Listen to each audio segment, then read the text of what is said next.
Amados irmãos, companheiros de tarefa espírita, é uma alegria a gente estar juntos nessa manhã para refletir sobre ensinamentos espirituais que nos chegam do mundo espiritual. Todos nós somos habitantes desse planeta chamado Terra. E hoje, mais do que nunca, nós sabemos que a Terra é apenas um planeta habitado dentre uma quantidade imensurável de mundos.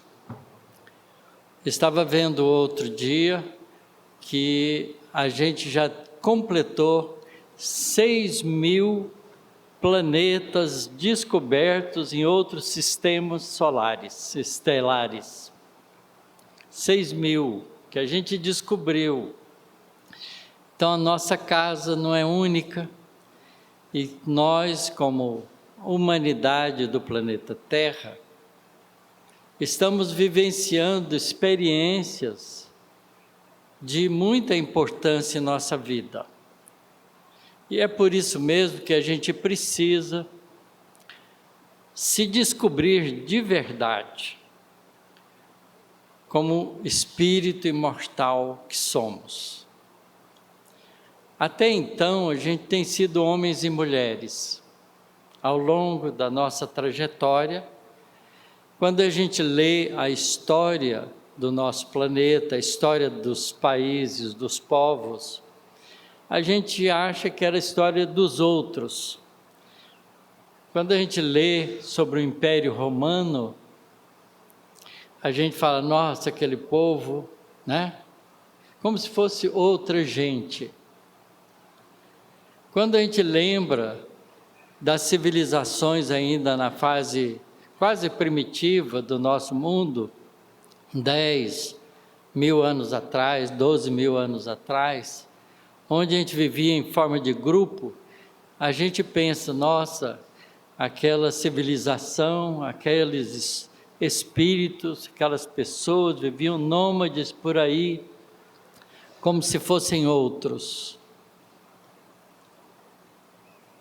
E a doutrina espírita resgata para nós conceitos antigos, mas numa forma um pouco diferente. Entre elas está a ideia das múltiplas vidas, da reencarnação.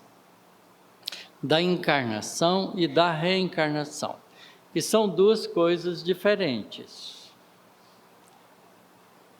do mesmo fenômeno.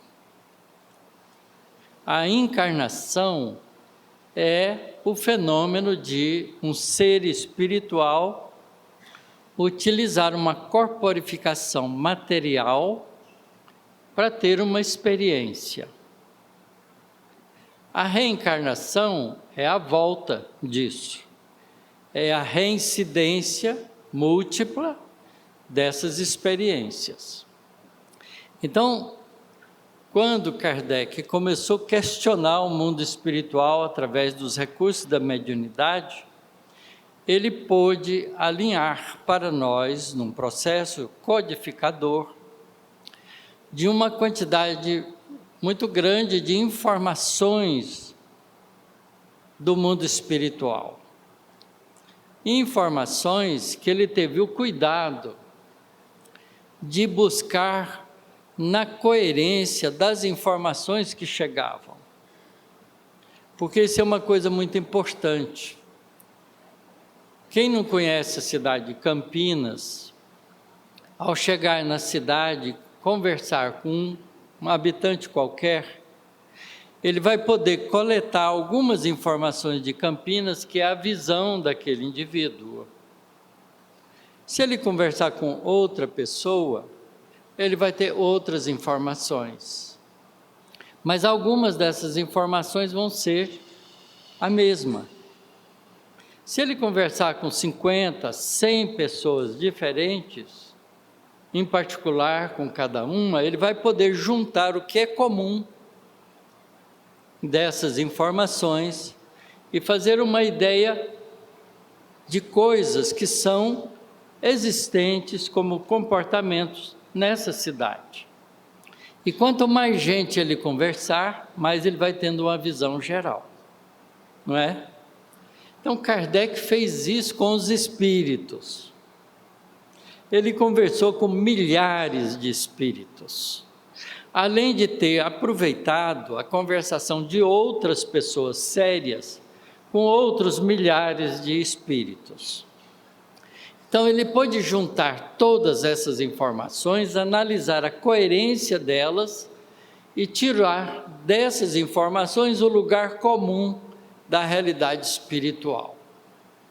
E foi assim que, através de perguntas e respostas, é que Kardec pôde publicar o primeiro livro da doutrina espírita, que é o Livro dos Espíritos. Na sua primeira versão, esse livro tinha 505 perguntas e respostas. Mas ele lançou o primeiro livro para o conhecimento popular, para o conhecimento das pessoas, e foi continuando o seu trabalho. 3 anos depois, ao invés de fazer uma segunda edição, pura e simplesmente do primeiro livro publicado, como uma reedição, ele modificou estruturalmente todo o livro.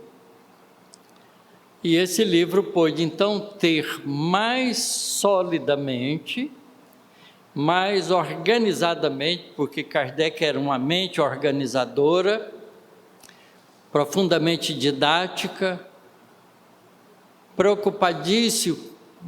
preocupadíssimo como um bom professor, de que as ideias ficassem claras. Ele lança a segunda edição do Livro dos Espíritos, agora com 1018 perguntas, fora subperguntas A, B, C, às vezes, e comentários, e teorias, ensaios, que ele estruturou e publicou, então, na segunda edição, o Livro dos Espíritos, que é a edição que todos nós temos hoje. Ao invés de apresentar o livro em 3 partes, como foi a primeira edição, ele dividiu em 4 partes. E depois, em continuação a isso, ele trabalhou cada uma dessas partes isoladamente, publicando obras de continuidade, de desenvolvimento do conhecimento daquilo que veio do mundo espiritual. Quando ele publica o Livro dos Espíritos, é bom que a gente saiba disso cautelosamente, que é o Livro dos Espíritos, não é o livro espírita dos espíritas, não é o livro do Allan Kardec, autor, é o Livro dos Espíritos, compilado por Allan Kardec. Então isso é muito importante. A doutrina espírita não é doutrina de homens, é doutrina do mundo espiritual, a ponto de, em algumas questões que Kardec fez, os espíritos dizerem que a doutrina eterna, chamado espiritismo, chama de eterna, porque esse conhecimento é do mundo espiritual, não é da terra só. Não é de uma escola, é como se fosse o MEC fazendo uma estrutura de ensino para todas as escolas, a mesma. Então, a doutrina dos espíritos vale não só no planeta Terra, mas nesses 6.000 planetas descobertos e em todos que ainda não foram descobertos. E só na nossa galáxia, a gente tem de 200 a 400 bilhões de estrelas, a grande maioria dessas estrelas com sistemas planetários. Então imagine o número de mundos. Eu estou falando de uma galáxia só, que é a Via Láctea. Mas a gente tem Andrômeda, que é a nossa galáxia vizinha. Aliás, a gente tem algumas galáxias menorzinhas, satélites, que ficam ao redor da nossa Via Láctea, como a grande nuvem de Magalhães, que tem 10 bilhões de estrelas, mais ou menos, e da pequena nuvem de Magalhães, que é um pouco menor. E agora a gente descobriu uma outra, que estava escondida atrás da luminosidade de uma parte da nossa galáxia, e por isso ela não estava claramente visível. Então, uma grande galáxia, geralmente tem galáxias pequenas em volta, como galáxias satélites. Como um planeta pode ter luas. Nosso planeta tem uma lua só, mas Júpiter tem 4 grandes e mais um monte de pequenas.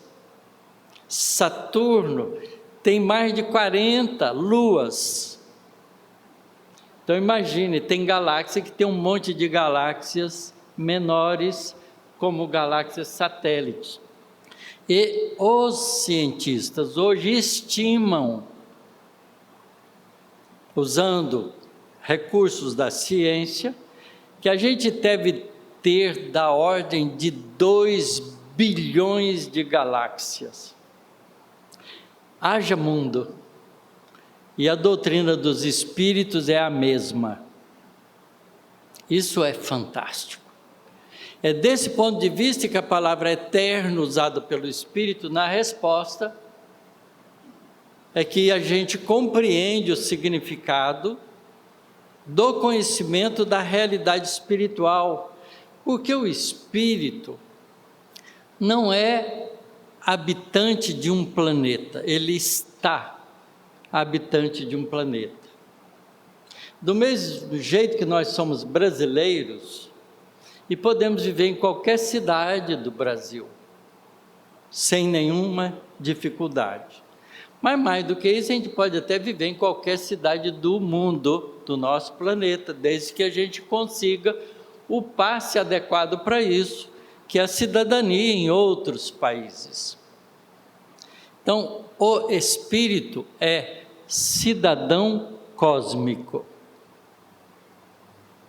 E é dentro desse conceito, enquanto um espírito está aprendendo, desenvolvendo, para poder ganhar o passaporte mais tarde, para viver em qualquer lugar do universo,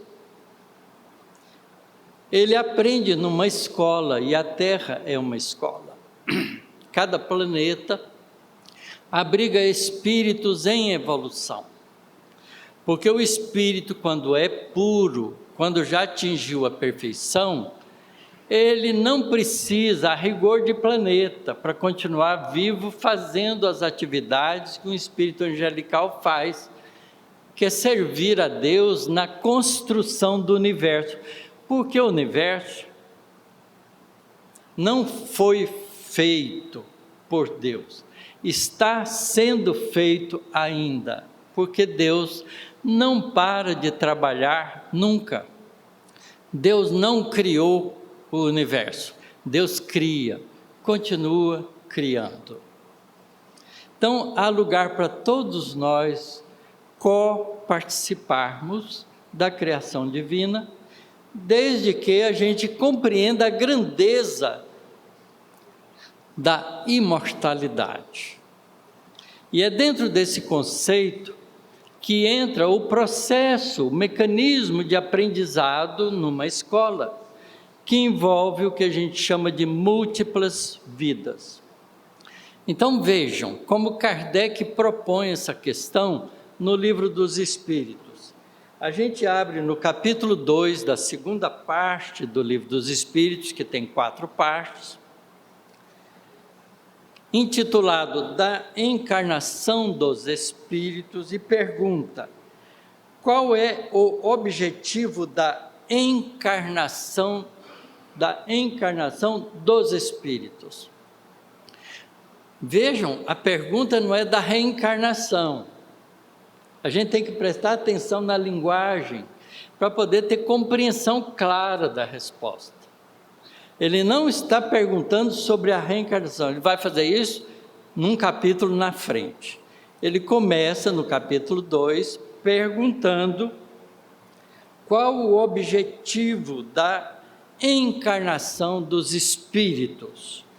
Por que ele faz essa pergunta? Porque na primeira parte do livro dos Espíritos, das causas primárias, ele pergunta de que está constituído o universo. Olha que lindo! Qual é a estrutura do universo? O universo está criado com base em quê? Então, a pergunta 27 da primeira parte do livro dos Espíritos, Kardec pergunta: então o universo tem como elementos básicos o princípio espiritual e o princípio material, dois princípios diferentes.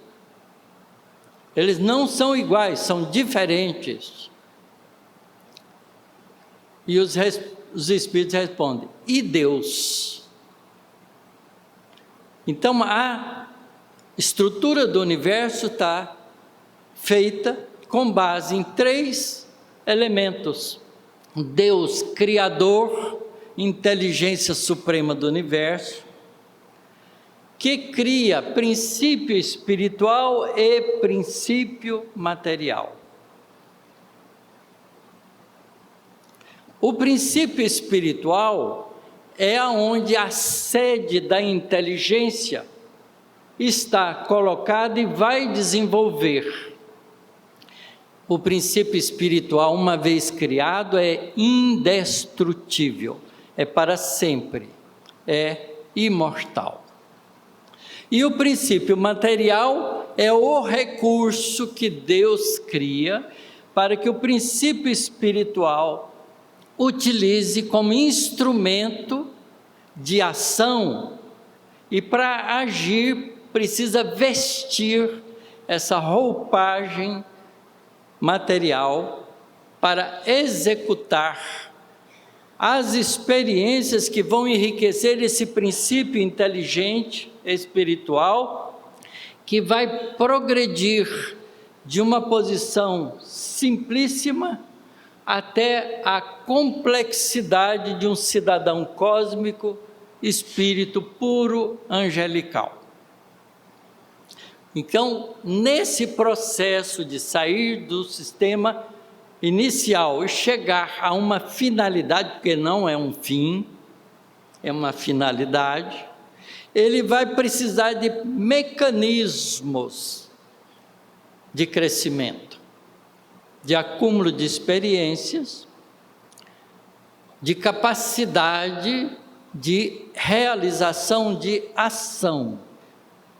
Então, veja, é por isso que Kardec agora pergunta: qual o objetivo da encarnação? Isto é, de o espírito ser inteligente se ligar às coisas materiais, ao mundo material.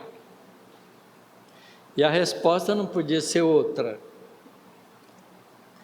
Deus lhes impõe, como um processo, a encarnação com o fim de fazê-los chegar à perfeição. Ah, que linda resposta! Então vejam, é muito diferente a gente frequentar um grupo religioso que tem atitudes ritualísticas, que nem sempre a gente sabe por que faz. Eu não sei se a gente se pergunta, quando vai sem crítica, respeito profundamente todas as religiões, porque eu mesmo trabalhei em várias delas. Nas múltiplas encarnações, certamente construí muitas igrejas por aí, porque muitos de nós já fomos religiosos de outras religiões. E se somos atuantes nessa, significa que a gente já teve a experiência de atuar nas outras também. Correto? Então é importante a gente ter isso.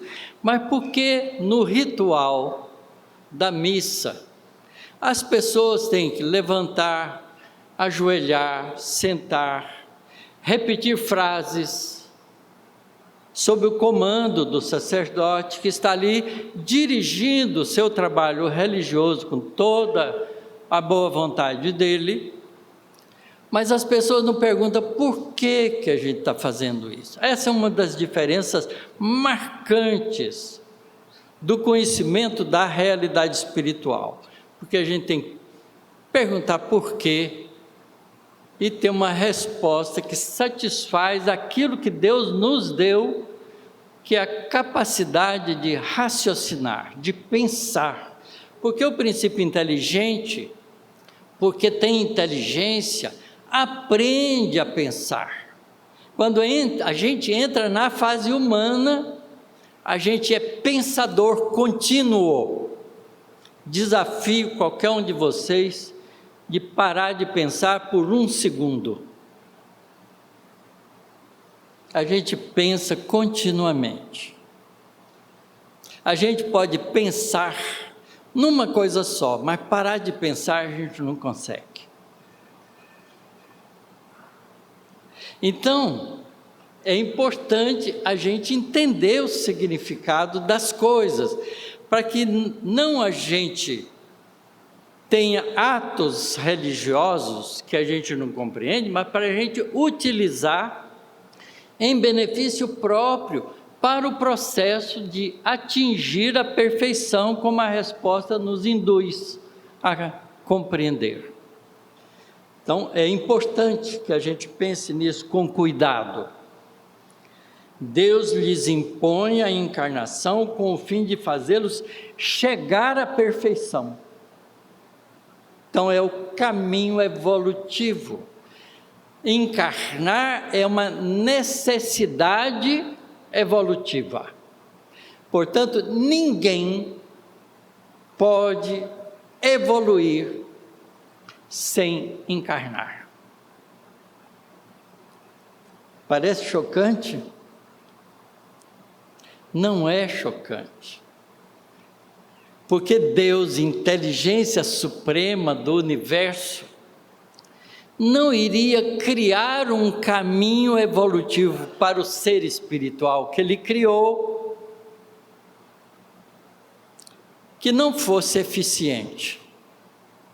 Porque a inteligência suprema, para ser suprema, não comete erros. Porque se cometer erro não é suprema.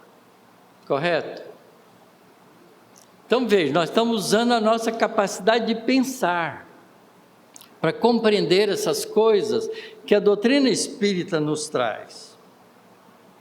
Aí ele vai mostrar andamentos dessa encarnação.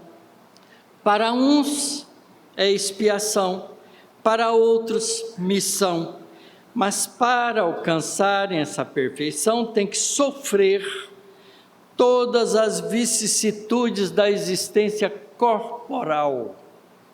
Nisso é que está a expiação. Visa ainda outro fim a encarnação, o de pôr o espírito em condições de suportar a parte que lhe toca na obra da criação. O que os espíritos estão dizendo aqui? Que nós somos partes da criação divina e trabalhamos com Deus na criação. Porque Deus não cria pronto, cria evolutivamente. Então nós somos coparticipantes da criação. Cada um de nós no nível de coparticipação em que nós nos encontramos nesse processo evolutivo. Uma vez, o Chico Xavier, no momento mais antigo da vida dele, muitas vezes o Chico fazia muito esforço para ter humildade. Humildade é uma coisa que a gente aprende no processo evolutivo. E ele então dizia muitas vezes, quando as pessoas faziam algum elogio para ele, ele falava assim: meu irmão, eu não passo de um verme. Um dia, o Emmanuel, depois de ouvir aquilo muitas vezes, chamou o Chico à parte e disse: Chico, por que você fica humilhando o verme? Ele levou um susto. Porque o verme, criado também por Deus, cumpre a parte dele na criação. Ele faz todas as obrigações que um verme precisa fazer. Você faz a sua? Olha que conceito que Emmanuel traz para o Chico, que serve para todos nós. Porque o verme, que a gente acha inútil, não é inútil. Ele tem uma coparticipação na criação divina. Deus não criou nada e nem cria nada sem objetivo maior. Então, cada um de nós, na encarnação, realizamos tarefas que fazem parte do processo criativo de Deus. E quando a gente é angelical, espírito puro, a gente cria sistemas planetários, participa das administrações das galáxias, dos sistemas estelares, da estrutura maior do universo. Vocês podem apreender isso no livro Evolução em Dois Mundos, no primeiro capítulo, quando fala sobre o fluido cósmico. André Luiz fala nas cocriações de plano maior e nas cocriações de plano menor. É lindo, o capítulo é lindo, vou deixar vocês curiosos. Comprem, quem não tiver o livro Evolução em Dois Mundos, do André Luiz, ali na livraria, e leia o primeiro capítulo, para vocês verem a beleza das informações do mundo espiritual para nós. Então, é muito importante a gente entender que nós somos partes ativas da criação divina. Para executá-la, é que em cada mundo toma o Espírito um instrumento de harmonia com a matéria essencial desse mundo, que elas não são idênticas, a fim de aí cumprir, daquele ponto de vista, as ordens de Deus. É assim que, concorrendo para a obra geral, ele próprio, o Espírito, se adianta. É como se a gente fizesse uma classe de aula, onde, quando o professor vai ensinar, pega os alunos e dá tarefas individuais na participação do aprendizado, e cada um aprende um pouquinho e apresenta aquilo para os outros. É uma aula dinâmica, né? Que a gente chamaria na pedagogia moderna. Uma aula dinâmica com a participação dos alunos. O professor ensina os alunos através deles mesmos. Era o método socrático, desde 400 anos antes de Cristo. Tudo se relaciona. A gente tem essa visão da doutrina espírita que é maravilhosa, de aglutinar as coisas e dar um sentido lógico para tudo. Isso não é religião espírita, isso é doutrina espírita que, como consequência, faz a gente ter uma visão moral diferenciada e nos coloca como indivíduos ligados a Deus, por isso tem esse aspecto religioso de ação na nossa vida cotidiana. É muito mais religiosidade do que religião. Então vejam, não façam da doutrina espírita uma simples religião, uma nova religião, porque não é disso que nós precisamos. Nós precisamos de atitudes. Aliás, atitudes são todos os ensinamentos de Jesus. Jesus também não ensinou religião nenhuma. Cristianismo é invenção dos homens. O que Jesus veio ensinar foi atitudes espirituais. Basta ler o Sermão do Monte, trazido pelo evangelista Mateus, no capítulo 5, 6 e 7 do Evangelho. A gente vai ver que Jesus ensina comportamento. A primeira delas, mais chocante, que fez ele ser crucificado, é: aprendeste que foi dito, olho por olho, dente por dente. Eu, porém, vos digo, amai os vossos inimigos, orai por aqueles que vos perseguem e caluniam. Isso não é atitude? O que tem a ver isso com religião? É atitude de comportamento do indivíduo com os seus semelhantes. Não é? E se a gente ler todo o Sermão do Monte, a gente vai ver isso. Ele fala sobre o casamento, fala sobre a oração, fala sobre todas as coisas. Tem uma das frases dele que desconecta o ritual religioso do comportamento, que é a seguinte: vocês já ouviram, se fores oferecer uma oferenda no altar, isso é atitude religiosa, e lembrares que tem um adversário, deixa a oferenda ali, vai primeiro reconciliar com o adversário, atitude. Depois então faça a oferenda, mostrando que o ato religioso é muito menos importante do que a conduta com o semelhante. Não é lindo? Isso a gente tem 2000 anos que tem esse ensinamento de Jesus e a gente ainda não entendeu. Sabe por quê? Porque a gente é ritualista, porque a gente é religioso, mas a gente não tem religiosidade. Por isso Jesus dizia isso para os fariseus, que eram religiosos: raça de hipócritas que me honra com os lábios, mas não me tem no coração. Túmulos caiados por fora, mas cheio de podridão por dentro.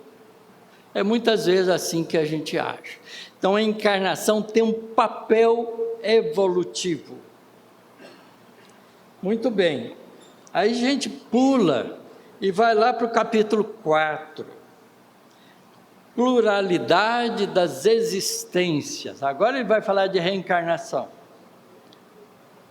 Como pode a alma ou o ser espiritual, que não alcançou a perfeição durante a vida corpórea, acabar de depurar-se, continuar no progresso, sofrendo a prova de uma nova existência, reencarnando?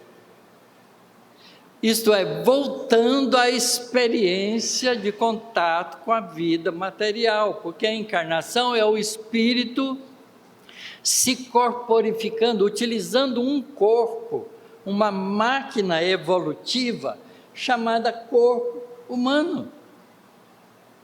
Essa máquina é a máquina evolutiva nossa. A gente progride mais rápido através das incorporações materiais. Então Deus traçou uma linha evolutiva para todos nós, em que nós vamos seguindo de vida em vida material e de intervalos entre uma vida material como espíritos livres, a fim de a gente aprender tudo que a gente precisa aprender sobre a vida espiritual e sobre a vida material. Não é lindo a gente saber disso? Não é diferente? Isso não dá outro sentido para a nossa vida? Outro sentido. Kardec faz um argumento bonito disso na Revista Espírita de 1862, quando mostra o desenvolvimento do Espiritismo na sua época, né, que era nascente, estava começando, a rapidez do progresso, e ele põe a responsabilidade da rapidez do progresso das ideias circulando, porque as pessoas entendiam o mecanismo reencarnatório como saída para as inconsistências, toda como uma grande interrogação para o futuro de nossas vidas. Porque as religiões até então punham um futuro para nós negro. Porque a gente só tinha, a rigor, duas opções: morreu, ou vai para o céu ou vai para o inferno. E como para ir para o céu era preciso não cometer pecados graves, e a maioria de nós comete, o nosso destino era cruel. A gente só tinha que ir para o inferno, não tinha outra saída. E a igreja, a teologia católica, criou um inferno que é a pior imaginação possível aplicada ao mal. Porque você, ao entrar no inferno, jamais vai sair dele. E a coitada da mãe que tivesse a chance de ir para o céu e tivesse um filho para o inferno, tinha que esquecer do filho, porque ia lembrar eternamente que o filho estava no inferno sofrendo. Quem mãe pode ser feliz assim no céu? Ou esquece, ou fica louca. Então a grande maioria das pessoas que pensavam deixou de lado essas concepções. E a doutrina espírita, então, vem e resgata com a verdade espiritual, porque é uma doutrina eterna, que vale para todos os mundos, a nossa própria realidade de espíritos em trânsito entre o começo e uma finalidade. Então, a reencarnação, as vidas sucessivas, são os anos escolares que nós passamos no processo de aprendizado até atingir a perfeição. Habituados, cada um de nós, espíritos, seja onde nós estivermos no cosmos, adaptados à realidade planetária em que vivemos. Então, a nossa corporificação aqui na Terra é esta: olhem para os outros, olhem para si mesmo, é assim que a gente é aqui, por causa das condições materiais do nosso planeta. Mas isso não precisa ser a mesma em outros sistemas planetários. Porque do mesmo jeito que a gente olha as 300 e poucas diferenças entre orquídeas, só falando de uma espécie, vocês já viram a variedade de orquídeas que a gente tem? Como é que Deus não iria também fazer variedades de corporificação adaptadas a diferentes planetas, nos seus processos reencarnatórios locais de cada escola? Então, eu adoro isso. Eu não sei se vocês se empolgam comigo, mas eu adoro isso.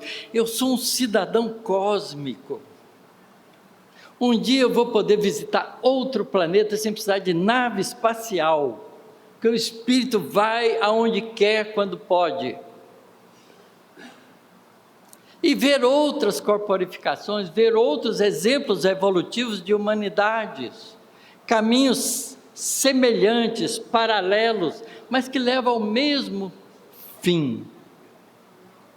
Então, o ser humano deixa de ser essa formiguinha insignificante para ser o Filho de Deus.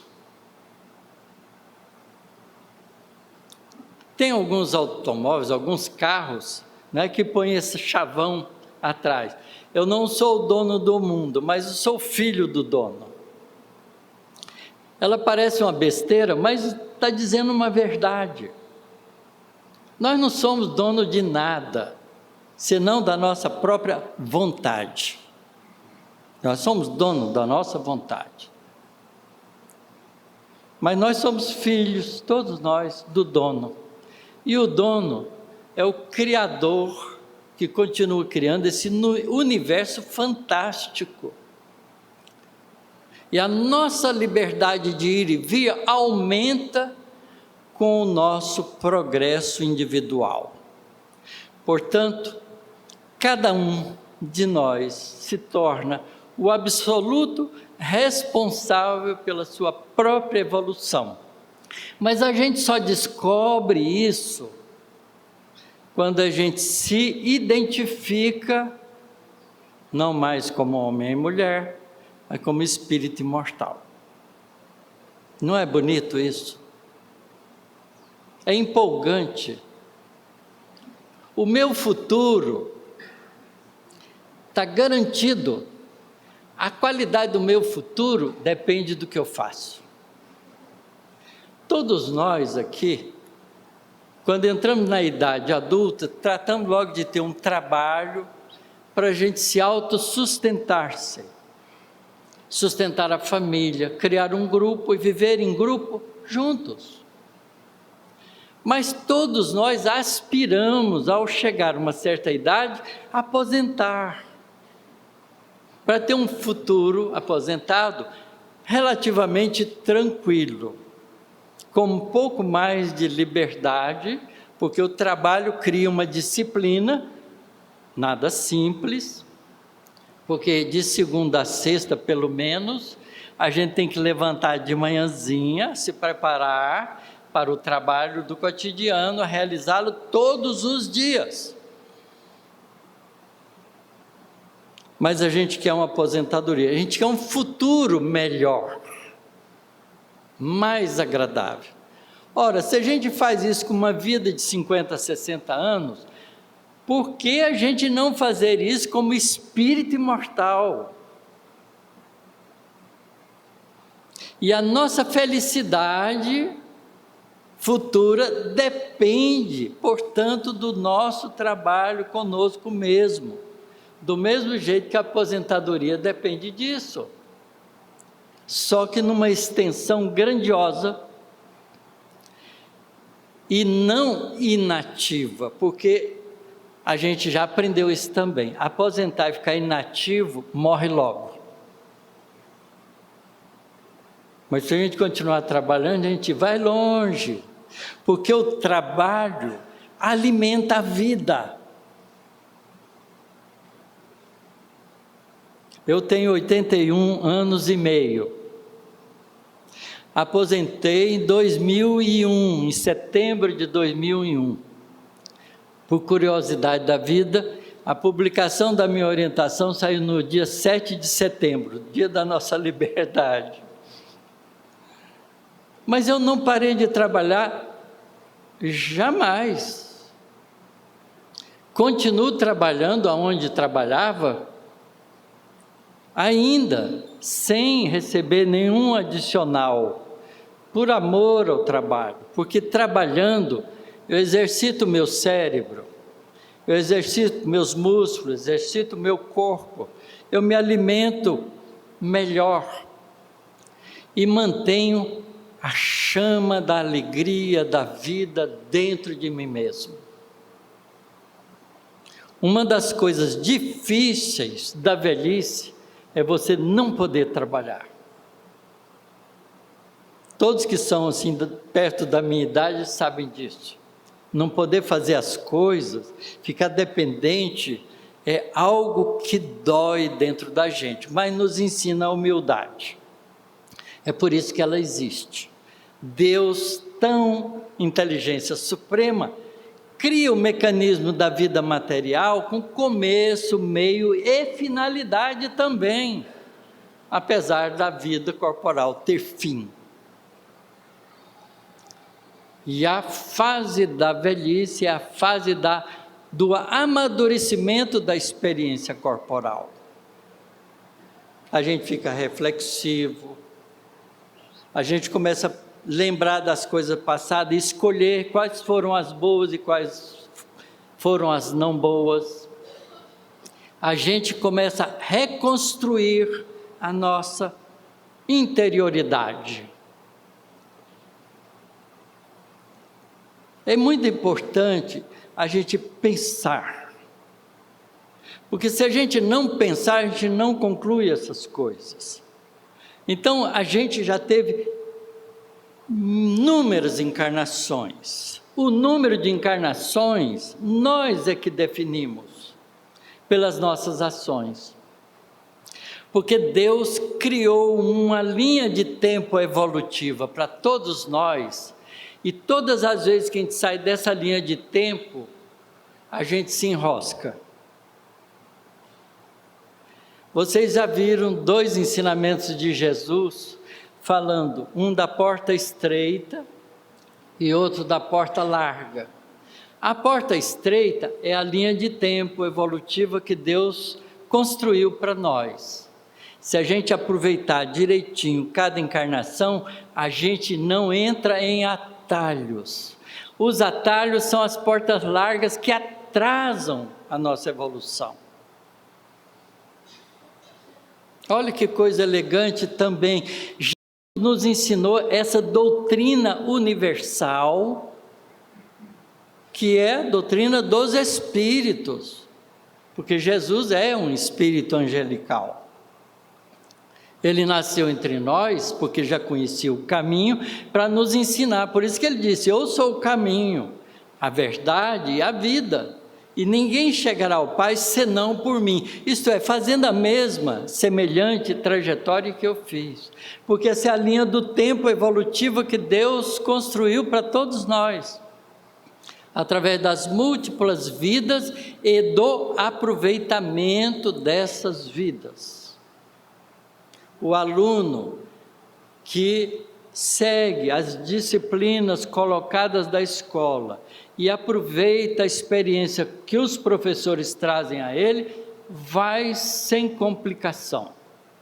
Aqueles que fogem, entram para o atalho, tem que repetir anos. Então, cada vez que a gente foge dessa linha de tempo, a gente amplifica o número de encarnações que a gente vai ter que ter para atingir a finalidade de atingir a perfeição. A escolha é nossa. Nós é que escolhemos se queremos ser bons alunos aplicados ou não. Se a gente pensa no momento, nos prazeres do momento, ou na felicidade plena mais adiante. Às vezes a gente se engana com a alegria do momento e entra nos atalhos da vida. Quando a gente valoriza como eterno as coisas materiais, a gente cria essa ilusão.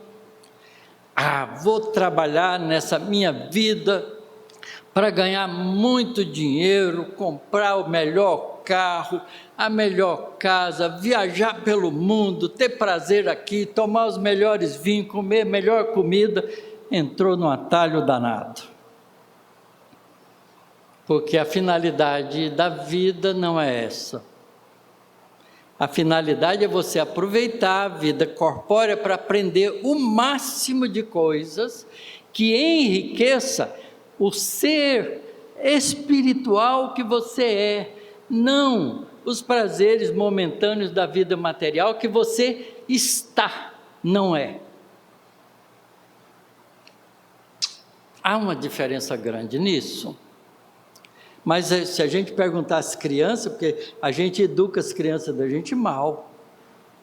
Se perguntar às crianças, o que você quer ser? Eu quero ser médico, engenheiro, vou ganhar muito dinheiro, vou fazer isso. Não é esse o projeto? Ninguém quer, quero ser um espírito cheio de bondade, de alegria, de conhecimento, de valores espirituais. É muito raro a criança responder isso. Porque nós estamos ainda na ilusão da melhor vida material. É atalho. Não é a linha de tempo, porque a linha de tempo não foi feita para a vida momentânea, foi feita para a vida imortal. Então a reencarnação é o mecanismo de ir repetindo essas experiências até a gente aprender isso. Quando a gente aprende que a gente é espírito imortal, que esse corpo aqui, feio ou bonito, vai ser destruído. Melhor dizendo, porque a destruição na criação divina não existe. Ele é transformado. Do mesmo jeito que a gente juntou átomos, moléculas e células para poder fazer o nosso corpo na gestação, esse corpo vai se desfazer de volta e devolver os átomos para a natureza terrena. Nenhum dos átomos se perderá, porque Deus não desperdiça na sua criação. O nosso corpo é feito de átomos que foram fabricados nas estrelas, que já foram destruídas. Isto é, que já foram transformadas em matéria atômica e dispersa pelo universo como uma nebulosa. Essas nebulosas, depois, pela força gravitacional, se aglutina com os átomos mais leves no centro, formando outra estrela, e os átomos mais pesados formando agregados planetários à sua volta. E desses átomos dos planetas a gente tira o nosso corpo para utilizá-lo durante algum período, 50, 60 anos. Mesmo quando a gente crema o corpo, não perdeu nada, porque a cremação, o fogo, não destrói os átomos, só libera. A fumaça, sai um monte de moléculas de outras coisas, e o que sobra na cinza são os átomos mais pesados do nosso corpo. Vocês podem ver, não sei se já pegaram um saquinho de cinza de um corpo que foi cremado. Pesa para chuchu, é pesado. Eu peguei da minha esposa, do corpo da minha esposa, é pesado. Porque ali estão todos os metais pesados, os átomos mais pesados que sobram, porque os outros volatilizam com o fogo. Mas nenhum átomo se perde. Como vai perder a alma? Impossível. Nós somos imortais. E a vida terrena não é uma viagem de férias, é uma viagem de trabalho, de conquista, de valores imortais. Foi isso que Jesus nos ensinou quando ele disse: não cultiveis tesouros da terra, porque os tesouros da terra o ladrão vigia e a hora que tem oportunidade rouba. A traça come, a ferrugem corrói. Cultivai os tesouros do céu, porque estes nem o ladrão rouba, nem a traça come, nem a ferrugem corrói. E o que é permanente em nós? Qual é a nossa riqueza? Qual é o tesouro que nós estamos acumulando como ser espiritual? Que a gente vai tendo, e ninguém tira da gente. São só duas coisas, por incrível que pareça. O que a gente sabe e o que a gente sente, que a gente tem de sentimento. O amor que eu tenho pelas pessoas é meu. Ninguém toma ele de mim. O conhecimento que eu adquiri, que está na minha inteligência, é meu. Ninguém toma de mim e eu jamais perderei.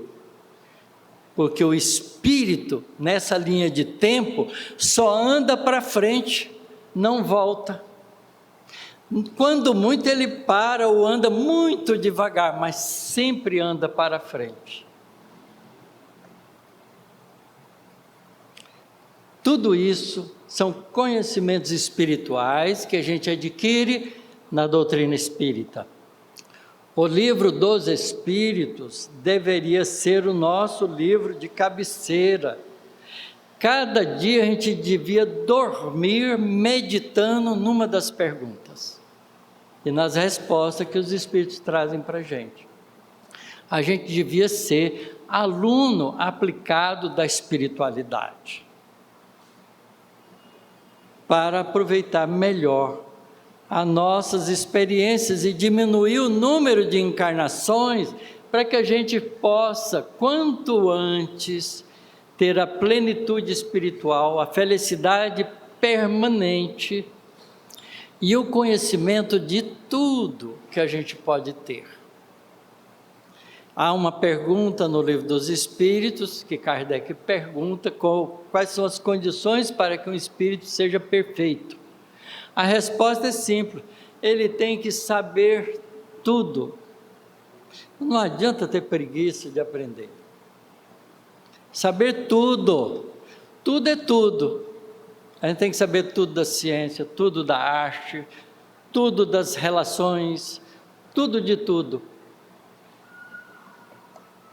Mas a gente é imortal, qual é o problema? A gente vai ter tempo para aprender tudo.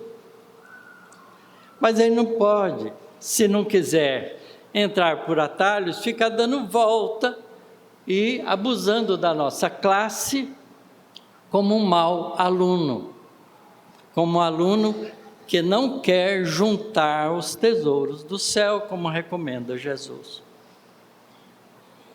Então, reencarnação não é castigo.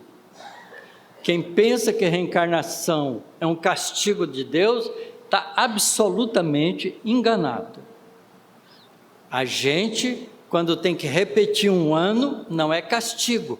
Foi nós que escolhemos isso pela nossa indisciplina.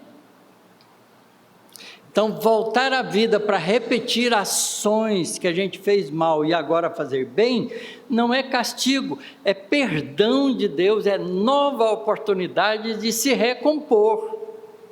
Portanto, a reencarnação é mecanismo evolutivo sempre, mesmo que seja uma vida dura de sofrimento.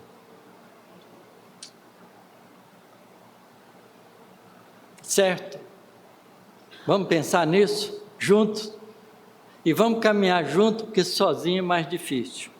Muito obrigado pela atenção de vocês.